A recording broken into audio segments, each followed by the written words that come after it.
I caught my husband chatting with another woman. I'm in deep pain. My husband told me it's in Sharia to go for second marriage. That's why he is talking with that lady. He's following you on Facebook. Kindly guide men that it's a sin to chat with non-mahram ladies. Your one small talk can save many hearts. First of all, it is quite unfortunate how the beautiful issue of polygamy, second, third, fourth wife, is been perceived today as an evil act due to many reasons that might be legitimate reasons. And this is unfortunate. When we are the ones who tarnish our religion by our actions. Like this brother. The sister says he follows me on Facebook and he most likely learns from reading the questions and answers. Now, why would he cross the line and commit such a sin and justify such a sin as being part of the Sharia? A'udhu billah. This is something that is audacious, something that is heinous. Akhi, you want to sin? This is your problem. This is between you and Allah. Do not justify your sin and lie and cheat and maybe claim that this is part of Islam. Then this is not an individual sin anymore. This is something that has gone out of proportion. Chit-chatting with a woman is definitely haram. Don't sugarcoat it. Don't say that Sharia allows me to take a second wife.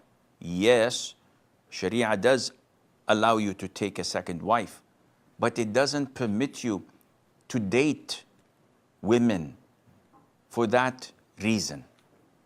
Because then, if I were caught red-handed at a nightclub or having a date with a woman eating at a restaurant, and then, oops, sorry, I was thinking of marrying her. Is this justification allowed in Islam? If someone were to take your sister out and then justify this, would you accept it? Of course not. Then what is happening? Why is it halal for you, haram for people and for others and for your sister? Secondly, if you were to get married again, there are channels to do so. And Islam tells us what to do when we want to get married. So we contact the guardian, not the girl, and we get to see the girl once and sit with her for an hour or so in the presence of her guardian, speak to her, talk to her, look at her, she looks at me. We get to know each other and see if there's chemistry or not. And after this initial and only interview, we decide whether to proceed or to call it a day. And if we were to proceed, she's a non-mahram. I don't speak to her, I don't see her, I don't mix with her until the marriage contract is conducted, a month, a week or two, whatever. So what the brother is saying is totally not permissible. But I'll ask the sister, do you think that he's going to listen to me now? Most of these people are cherry pickers. So they follow us on Facebook, on Twitter. They read the questions and answer and they learn. And they like what they read. But when it comes to them, they don't like this. And they don't accept it. And they would probably tell you the Sheikh doesn't know. Thirdly, Akhi, if you want to get married, and I've been getting calls from all over the world, from sisters complaining and from brothers wondering what's the solution because their wives are asking for divorce.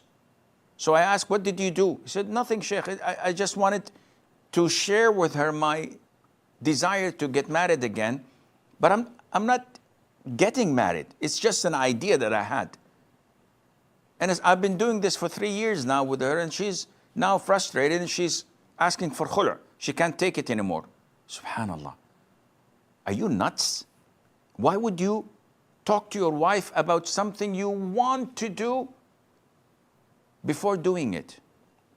And you know that it is human nature to reject it. Jealousy is human nature, is totally accepted in a woman, but what comes out as a result of it is what might be haram and what might be halal. So many people say, listen, I'm getting married next year, and she's gonna be blonde, and she's gonna be ex-Miss Universe, and she's gonna be this, and she's gonna be better cook, better good looking, better family, richer. A'udhu billah. The Prophet told us when slaughtering an animal for udhiyah to sharpen our blade and to make it swift and quick so that the animal wouldn't feel the pain. And what you're doing is completely the opposite. With, of course, the big difference between an udhiyah and your wife. So these people are nuts. They're not wise. They're not fit to get a second wife because they don't have the diplomacy. They don't have the guts. They don't have the wisdom. And finally, to the sister, I may advise you to weigh things according to its correct proportions. And do not exaggerate. Do not kill a mosquito with a cannon. You kill a mosquito with something that kills it without destroying the whole house. So this sin of your husband is a sin, without any doubt. How to react is what defines your marriage. You can go for khulur, you can ask for divorce, you can make a big problem, you can spoil his day and night. But is this a solution? Of course not. You have to be tactful and you have to be wise in knowing how to deal with such a problem, and Allah knows best.